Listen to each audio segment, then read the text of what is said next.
దీనిలో మన 9 ఆ విభూతిని బట్టి చూసిందిగా ఆరంభించాము. మొదట వచ్చి సంసార కారణం చెప్పినారు. అనగా ఈ భక్తర్లు ఎట్లా ఉంటారు, ఆ భక్తர்களுடைய తన్మై దానితో చెప్తా వచ్చిన అతండ్రి. ఇప్పుడు 16లోని విశ్వరూప ఈశ్వర వర్ణనాన్ని చెప్పారు. అదాவது విభూతి అన్నిలోని నేనే ఉండాను అనేదాన్ని 16లోని చెప్పింది ఆరంభించినారు. దానిలో వచ్చి క్రతుహు నానే క్రతుహు అహం అహం క్రతుహు అనేప్పుడు ఆ క్రతుహు అనేది వచ్చి వైదికం వేదాల చెప్పిన యాగాలు. అదాவது వైదిక మురైగా దాని చెయ్యాల్సిన యాగాలు, దాని పేరు వచ్చి క్రతు అనేసి చెప్పారు. అది దాని ఎట్టా సెంగల్ పెట్టాలి, ఎట్టా దోర్ హోమం ఎన్ని గురు కూండాలి, ఎట్టా హోమాన్ని చెయ్యాలి, ఏ తావులో నెయ్యి పొయ్యాలి అట అనేసి అన్నికి విధిమురై ఉన్నదల్లో. అట చేసే ఆ మురైగా చేసే వైదికంగా చేసే దీని యాగం అంటారు. అదేది యజ్ఞం అనేప్పుడు అది వచ్చి కొంచెం వేదాలు చెప్పింది లేదు. అది వచ్చి స్మార్త కర్మం అనే, స్మార్త అంటే స్మృతిలో చెప్పినది. ఈ మనుషులు ఏ దాని వెనక వచ్చిన ఋషులు ఆ వేదాల్ని మనసులో పెట్టుకుని దాని అడిప్పడిగా పెట్టుకుని చెయ్యాల్సిన కర్మాలు ఏమిసి వాళ్ళు తీర్మానించిన ఆ దీని యజ్ఞం అంటారు. దానిలోనే పంచమహాయజ్ఞం పూజలు, మన ఏకపట్ట పూజలంతా చేసేవిగా ఆ పూజలంతా అని ఈ దిల్లో అడంగునే అనేట్లా సాంగ్ చెప్పినారు. ఇది అన్నినేని ఈ செயல்ல అన్నినేని నేనే. அதாவது மேலான வைதிக கர்மங்கா ఉంటనాலும் యజ్ఞంగా ఉంటనాலும் పితృలాగు చేసే ఆ కర్మంగా ఆ செயல்గా ఉంటనాலும் అనగా ఔషధం అన్ని ప్రాణిలాకుని ఆ తిండిగా మందుగా ఉండే ఆ తావరలుగా ఉంటనాలు అనగా దాన్ని చెప్పి ఏ మంత్రాలు చెప్పి ఆ செயல்నితా చేసేమో ఆ మంత్రాలు అనగా ఆజ్యం. ఆజ్యం అంటే దానిలో వేసే పొరుள் అర్పణికపடும் పొరుள். ఆ యాగాలో మన ఏం అర్పణం చేసేమో ఆ పొరుள் అనగా ఆ ఐందార అనగా ఆ செயல் ఏ ఆకుది చేసేవి ఇంకా ఆ செயல் కూడా అన్నినేని నేనే. దీని మూలంగా ఏం చెప్పారు, అన్నినేని ఈ విషయాలు పూరానేని అனைத்தும் ఇరైవనే అనే ఆ ఎన్నానికి మనని ఎత్తుకొచ్చారు. నేను నిన్న ఒకరు చెప్పినారని ఒక టాపిక్, ఒక అనుభవానంద అనేసి ఒకరుடைய దీని బాహను వినండా అన్నారని దాన్ని విన్నా. దానిలో వచ్చి అతను చెప్పింది సంబడి, నోబడి, ఎవ్రీబడి.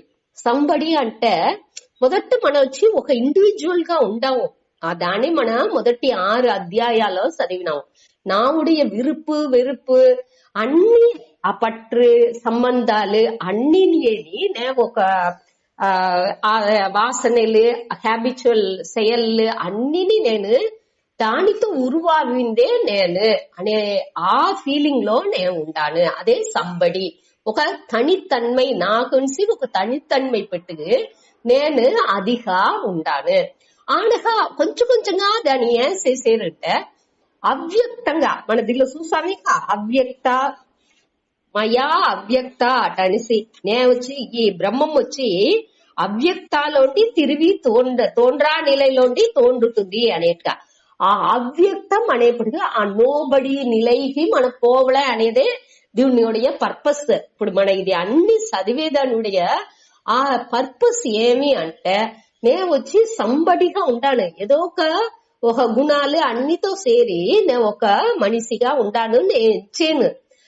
దీని మనం ఏం చెయ్యాలి, నోబడి ఏ గుణాలు అట్ట ఆ తన్మైకి ఎత్తుపోల ఆనకనే ఎవ్రీబడి అవిందలోని ఆ సమదర్శనం అన్నిలోని ఆ బ్రహ్మంగానే ఉండాను అనే ఎన్నం ఎప్పుడు వచ్చిందనే ఆ అవ్యక్త రూపంగా అవేపడికే ఆనకనే అన్ని కాని నేను అవిందులో. అది ఏమి అంటే ఇప్పుడు నీళ్ళుంది, ఆ నీళ్ళని అది వచ్చి ఒక ఉరువు లేకుండా ఉండేదానించే ఏ దిల్లో పోతనాలో ఆ ఉరువాని అది ఎత్తుకుందుకు వెళ్ళవుతుంది. అదే మరి నిర్గుణంగాని నిరవయవంగాని ఏ విధమైన ఆకారం ఉరువంని లేకుండా మన అవుతనే మన స్థలంలో మన వచ్చి ఆ స్థూలంగా అట్ట అవిందలవుదు. మన బుద్ధిపూర్వంగా ఆ ఎన్నాల్ని పూర నీకేపడుగు ఆటోమేటిక్ గా ఎది ఉంటనాலும் ఎట్టా ఉంటనాலும் దాని అన్నికినేని మన దీనికి అన్నికినేని మనం వళంచిచ్చి పొయ్యేదాని ఉండే ఆ తిరణ్ మనకు వచ్చును. ఈ సిచ్యువేషన్ లో ఎట్టా ఉండాలా ఏం చెయ్యాలా అనేదాన్ని అదే తీర్మానించును. ఇప్పుడు నీళ్ళు వచ్చి అది ఎంచేది లేదు, ఈ పాన రోగపోతే పాన మాదిరి అవ్వాలా అటనిసిందా ఎంచి చేసేది లేదు. అది దాన్ని పోసేపటికి ఆటోమేటిక్ అది పానీగా అవసరం. అంటే అది ఏ విధమైన ఒక హార్డ్ సర్ఫేస్ ని అది పెట్టుకోలేదు, ఒక వడివాని పెట్టుకోలేదు. అటానేపటికి అది ఆటోమేటిక్ గా అవసరం. అదే మరి మన మనసుని ఉండాలి. అట్ట మనసుని పెట్టుకున్నాముంటే మన ఆటోమేటిక్ గా ఇది అవినాలం దల్ల వచ్చి మింగిల్లావి అది ఉండిందుకు మన నుంచి ముడించును. దానే దీని మறைముఖంగా మనకు చెప్పు వచ్చేది. ఆ విభూతి విరాట్ దర్శనం అనేది మనకు రావాలంటే ఇది అన్ని మనకు రోగ అభ్యాసం చెయ్యంగా మనకు రోగ దీని వచ్చి పైర్చి చెయ్యంగానే ఇది వచ్చును అనేదానికే అన్ని విధాలోని నేనే ఉంటాను అనేదాన్ని చెప్పునే వచ్చేది. దీని ఇంకో త్రేని మన 10వ అధ్యాయాల విభూతి యోగం ఇంట్రొడక్షన్ లో ఇంకో త్రేని చూతుము. ఇప్పుడు ఈ ఇంట్రొడక్షన్ చెప్పారు. సరే, அடுத்து 17వ శ్లోకాలో పితాహం అనగా నేనే అయ్యగాని ఉండాను అమ్మగాని ఉండాను అనేప్పటికి పితాహం అనేప్పటికి నిమిత్త కారణంగాని నేనే ఉండాను. నిమిత్త కారణం అంటే ఏమి? ఇంటెలిజెంట్ కాస్ అట అనేది அறிவு పూర్వంగా ఆ కుయవన్గా దోరుగా ఆ నాలెడ్జ్ ఉందో వాంటి దాన్ని పడచిందుకు వెళ్ళవును. పితాహాని నేనే ఉండాను, ఆ మాత ఉపాదాన కారణంగాని నేనే ఉండాను అటని చెప్పారు. ఈ జగత్తుకి అస్య జగత ఈ జగత్తుకి ఉలహానికి పితాహాని నేనే ఉండా, నిమిత్త కారణంగాని నేనే ఉండా అనగా ఈ మాతాహాని నేనే ఉండా అట అనేప్పటికి రెండు నేనే అనేప్పటికి అభిన్న ఉపాదాన కారణ అభిన్న నిమిత్త ఉపాదాన కారణంగా నేనే ఉండాను అట అని చెప్పితున్నారు. అనగా దాత అనేప్పటికి అన్ని కర్మ ఫలాన్ని ఇచ్చేవాడు నేనే. అన్ని కర్మ ఫలం ఇప్పుడు ఈ లా ఆఫ్ కర్మ అనేది ఏమి, కర్మ విధి అనేది ఏమి, మన ఏం సేల్స్ చేసేమో దానికి ఉండే బలాన్ని మన అనుభవించుతాము అనేదే. దీని అన్ని నేని సేల్கள் అన్ని మన చేసే సేల్கள் అన్ని నేని ఏమవుతుంది ఒక సంచిత కర్మ ప్రారబ్ధ కర్మ ఆగామి కర్మ అట అనేసి అన్ని నేని స్టోర్ అవ్వకుంటా ఉంది. దాన్ని బేస్ చేసే దాన్ని అడిపడిగా పెట్టుకునే దేవుడు వచ్చి మనకు ఈ పిరవి అనేది ఇచ్చేది అనేది ఇంత మన ఏற்கனவே చదివిండాము. దానే ఇక్కడ మెన్షన్ చేశారు. దాత అంటే ఇచ్చేవాడు. ఏమి ఇచ్చేయండి? ఈ ఒక్కొక్క ఉయిర్లోని వాళ్ళ చెయ్యలు ఏం చేశారో దాని తగ్గట్టు ఉండే బలాన్ని ఇచ్చేయండి. వాండుగా ఇయ్యలా దేవుడు వచ్చి నీకు ఈ బలాన్ని అటనిసి వాండి ఇయ్యలా, మన చేసేము దాని ఉండే బలాన్ని మననే అనుభవించుకుంటున్నాము అట్టనేప్పుడు దేవుణ్ణి కుత్త చెప్పేదిలో అర్థనే లేదు. చెయ్యి ఎట్టా తట్టేమో మెల్లిగా తట్టితే దాని ఉండే సౌండే వచ్చును. అరే ఇది బలంగా తట్టేప్పుడు దాని ఉండే బలంగా ఉండే సౌండ్ ఖండిపుగా వచ్చును.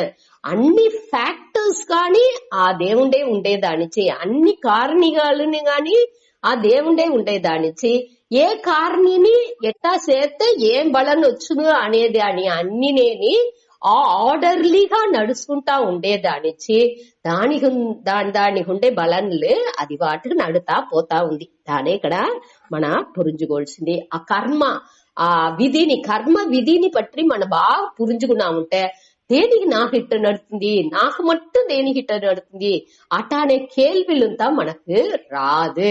దేనికంటే మనకు పురింజును ఇది అన్ని ఎట్టా నడుతా ఉంది అనేది క్లియర్ ఆ జ్ఞానాన్ని పురింజుకోంగా ఆటోమేటిక్ గా మనకి ఈ కేள்விలే రాదు. అక్కడ వచ్చిందుకు ఛాన్స్ లేదు. అది అన్ని నేని మనకు పురించేందుకు ఆరంభిస్తును. దాన్ని బట్టి విచారం చెయ్యంగా ఈశ్వరంట దోరు వాళ్ళు ఎట్టా ఇది అన్ని ఫ్యాక్టర్స్ గా ఉండదు, ఇది అన్ని ఎట్టా నడుతా ఉంది అనే దానితో మనం పురింజుకోంగా ఆటోమేటిక్ గా ఈ కేள்விలు అన్ని నేని లేకుండా సకాపును. సరే, அடுத்து వచ్చి పితామహ.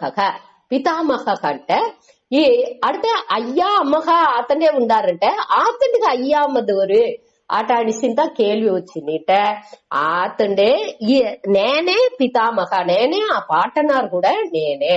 దీనిలో ఏమి దీని నుంచి ఏం చెప్పారు? దీని మూలంగా ఈ వాండుకు ఒక కారణం అనేది లేదు. ఈశ్వరన్ వచ్చి కాస్లెస్ కాస్, అதாவது కారణం ఇల్లాద కారణంగా ఉన్నాడు. వాండుకు ఒక కారణం అనేది లేదు అనేదాన్ని మనం పురుచుకోలే. దానిచే పితామహ కానీ பாட்டன் காணி நேனே உண்டானு அதான் பேரு. அடுத்து வேத்தியம். வேத்தியம் అనేప్పుడు அறிவதற்கு உரியவன், అதாவது తెలుసుకోవాల్సిన వాడు. దేనికి వాడిని తెలుసుకోలే? ఈ దీని తెలుసుకుంటే వేరే ఎదిన్నే తెలుసుకోవాల్సిన అవసరం లేదు. ఇదే முடிவுగా ఉండేది ఇదే. దాని నుంచి దీన్ని తెలుసుకున్నా ఉంటేనేని అన్నిని మన క్లియరా పురించుకోవచ్చు. ఈ జ్ఞాన తెలివి ఉంటేనేని ఈశ్వరన్ దోరు నేదోరు ఈ బ్రహ్మం దోరు అనే ఆ తెలివి ఉంటేనేని అన్నినేని మన క్లియరా పురించుకోవచ్చు. దీనే మన 4వ అధ్యాయాలో 33, 35, 36, 37, 38 అన్ని శ్లోకాలలోని మన చూసిందాము. అదే మరి 5వ అధ్యాయాలో 16, 17 శ్లోకాలోని ఈ జ్ఞానాన్ని పற்றி మన ఏర్కనవే చూసిందాము. దాని ఒక మాట కంపేర్ చేసుకుందా. 4వ అధ్యాయాలో 33, 35, 36, 37, 38 అనగా 5వ అధ్యాయాలో 16, 17 దానిలో ఏం చెప్పారు? ఈ జ్ఞానం ఉన్నందిట సానే అన్నినేని మన దాని మూలంగా అరించుకోవచ్చు. దాని వెనక మన అరించుకోలే అనేది ఒకటినే లేదు అనే దాన్ని ముఖ్యపడితే వచ్చే శ్లోకాలే ఇది. అన్ని జ్ఞాననే ముఖ్యం అనే దానికి ఉండే శ్లోకాలు. ఇది ఈ జ్ఞానాన్ని తెలుసుకుంటే మన అన్నినేని తెలుసుకోవచ్చు. అన్ని అలుకులు మనతోండి సకాపుడు. దీనిలో 33లో సర్వం కర్మాఖిలం పార్త ஞானே పరిసమాప్తయే, అదావదు అన్ని కర్మాలని ముழுமைగా జ్ఞానాలో ముడివడచ్చును. దాని వెనక నేను చెయ్యాల్సినది ఒకటి లేదు అనేది దాన్ని మన దానిలో చూసాము. ఇంకోతరే దాన్ని జ్ఞాపకం చేసుకోండి.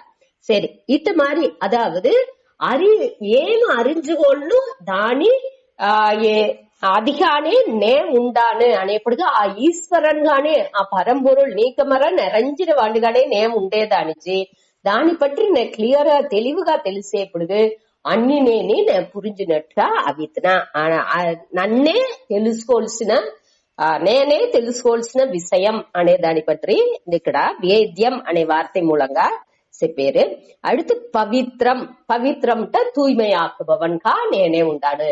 అన్నిని తూய்மையாకేది వీండ.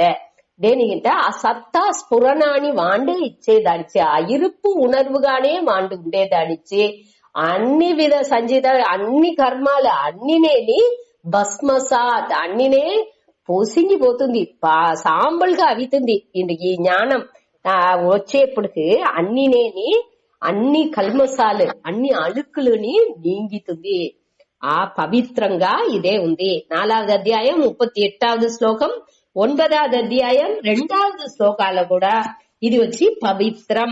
ఈ జ్ఞానం వచ్చి పవిత్రం, తూய்மையானது, అన్నిని తూய்மை చేస్తుంది అనేదానితో ఉత్తమం పవిత్రం అనేదానితో మన చూసాము.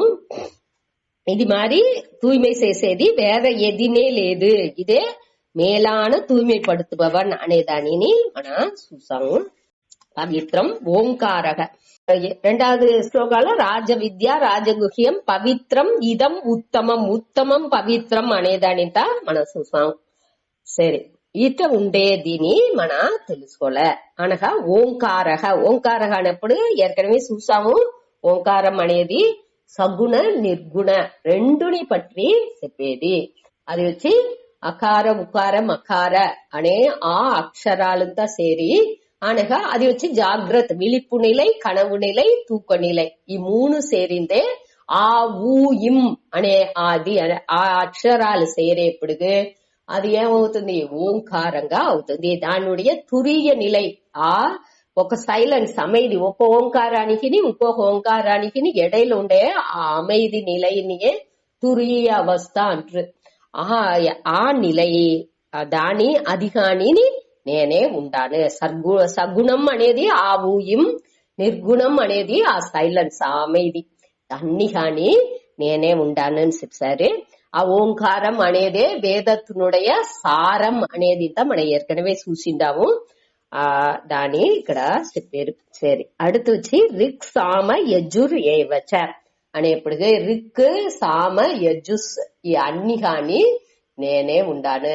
ఈ ఎసెన్స్ వేదాన్னுடைய ఎసెన్స్ సారం గాని నేనే ఉండాను.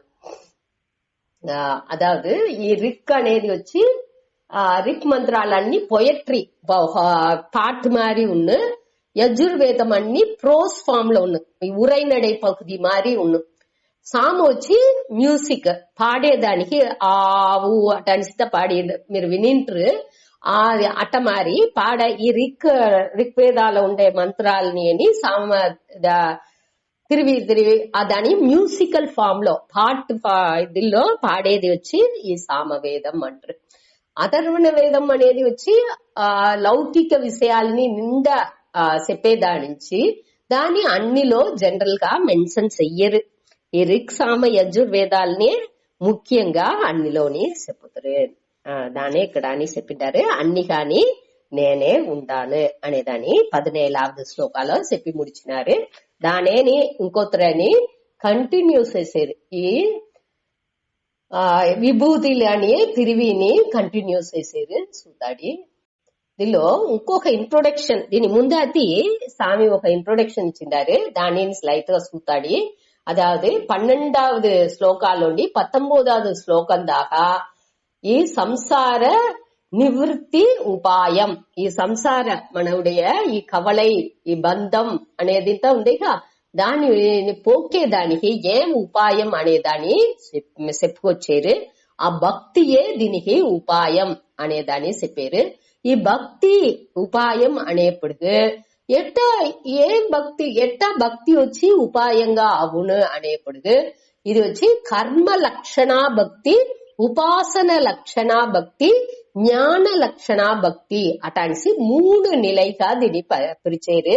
కర్మ లక్షణ భక్తి అనేప్పటికి செயల్ని అన్నినేని భక్తితో చెయ్యాలి. మనం చెప్పినాని ఆ కర్మయోగం అనేప్పటికి ఈశ్వర అర్పణం గాని వచ్చేదాన్ని ప్రసాదంగా ఎత్తుకునేదే కర్మ లక్షణ భక్తి. ఉపాసన లక్షణ భక్తి అనేప్పటికి ఆ చిత్తాన్ని ஒருமுகப்படுத்த இப்பொழுது అన్నినేని ఆ ఇష్ట దేవతని పట్టినేని ధ్యానం చేసేది, జపం చేసేది అట్ట మారింతాన్ని చేసే ఇప్పుడు అది వచ్చి ఉపాసన రక్షణ భక్తిగా అవుతుంది. ఆ టయాలో మన మనసు బాగా ఒరునిలై పడుతుంది. మొదటిదిలో చిత్త శుద్ధి అవుతుంది, రెండవదిలో చిత్త ఏకాగ్రత ఒరుముఖపడుతుంది. అని జ్ఞాన లక్షణ భక్తిలో శ్రవణ మనన నిధిధ్యాసనం మూలంగా దీని వచ్చి మన విని అనగా దాని పట్టిన సందేహాలని అన్ని తెలివించుకుని అనగా నిధిధ్యాసనం మూలంగా దానే తిరిగి ఎంచేదాని మూలంగా దానిలోనే ఉరుదిగా ఉండే నిలైని మన అడంజేము అనేది దాన్ని ఈ భక్తి అనేదాన్ని ఈ మురైపడి చెప్పారు. అదావదు కర్మయోగం, ఉపాసన, அடுத்து వచ్చి ఈ జ్ఞానయోగం అనేదాన్ని చెప్పి ఈ 3 లెవెల్ భక్తి. ఈ భక్తి అనేది ఊరికే మన దేవుణ్ణి వట్టి ఊరికే మొక్కేది అనేది లేదు. ఇట్ట మరి అన్ని సేల్స్ చేసేప్పుడు దాన్ని భక్తిగా ఎట్టుకోవడం అనగా ఒరుముగపడితేదాని దాని ఎట్టా భక్తిని అప్పుడు ఎట్టా భక్తిని ఇది చెయ్యాల అనగా ఈ శ్రవణ మనన నిధిధ్యాసనం మూలంగా ఎట్టా భక్తి చెయ్యాల అనేదాన్ని ఇక్కడ చెప్పుకొచ్చారు. దేనికంటే వట్టి విడుదలై అంటే వట్టి భక్తి నుంచి విడుదలై అనేది లేదు. జ్ఞానத்துடன் కూడియ భక్తి నుంచే విడుదలై అనేది ఆ మోక్షం అనేది మనకు తవుళ్ళు అనేదాన్ని మన పురించుకోలే. ఊరి వట్టి భక్తి నుంచి ఊరికే దేవుని మట్టు ఎంచుతా ఉండేది మట్టు చాలదు. ఆ జ్ఞానத்துடன் కూడియ భక్తియే అక్కడ వద్దే ముఖ్యం అనేదాన్ని మన పురించుకోలే. సరే, அடுத்து ఈ సిస్టమేటిక్ స్టడీ ఆ మురైగా చదవాల్సింది ఎంత ముఖ్యం అనేదాన్ని ఇక్కడ చెప్పారు సూతాడి. దానిలో ఆ విషయంగానే ఈ 18లోని అదే విభూతి యోగా அதாவது தேவனுடைய விபூதிலானி செப்புவச்சேரு சுதாடி.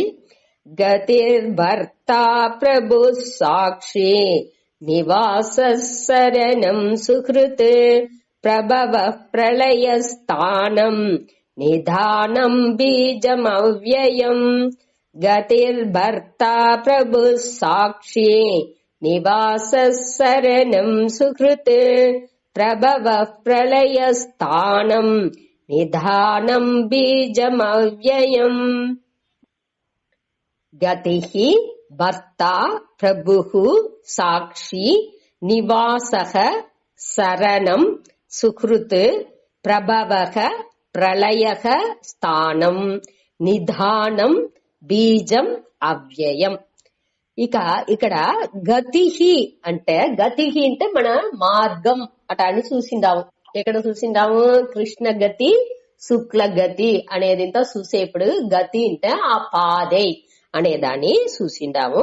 ఇక్కడ గతిహి అంటే செயల్లో మనకు తవులే ఆ బలన్ ఆ లక్ష్యం గోల్ అట అనిస్తా చెప్పేమిగా మన ఏ செயல் చేతే ఏ దేన్ని అడంజుత్వం ఆ బలన్గా ఈ మన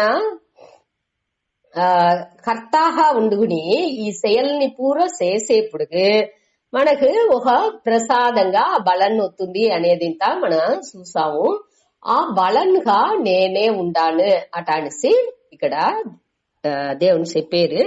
ఇక్కడ వచ్చి ఆ కర్మ ఫలన్ అనేది వచ్చి ఒకటి అర్థకామంగా ఉండొచ్చు, లేకపోతే ధర్మ మోక్షంగాని ఉండొచ్చు. ఆ పురుషార్థం చెప్పేమేక దానే ఇక్కడ గతిహి అట అనేది. మనకు ఆ తెలివి ఉంటేనే ఏదిని మనం అడంజాల, ఏ గతిని మనం అడంజాల, మోక్ష గతి అడంజాలనా లేకపోతే ఊరిగా అర్థ కామం ఇది మట్టు మనకు సానా అనేది దాని మనవుடைய మనసునుடைய పక్వాని పొరితే ఉంది. ఇక్కడ వచ్చి అన్ని గతిలు నేనే అట అనేసి చెప్పారు. ఈ కర్మ ఫలంగా నేనే ఉండాను. అది సక్సెస్ గా ఉంటున్నాலும் சரி, ఫెయిలియర్ గా వెట్టిగా ఉంటున్నాலும் తోల్విగా ఉంటున్నాலும் ఎది ఉంటున్నాலும் అన్ని నేనే అట అనేసి ఈ దేవుడు చెప్పారు.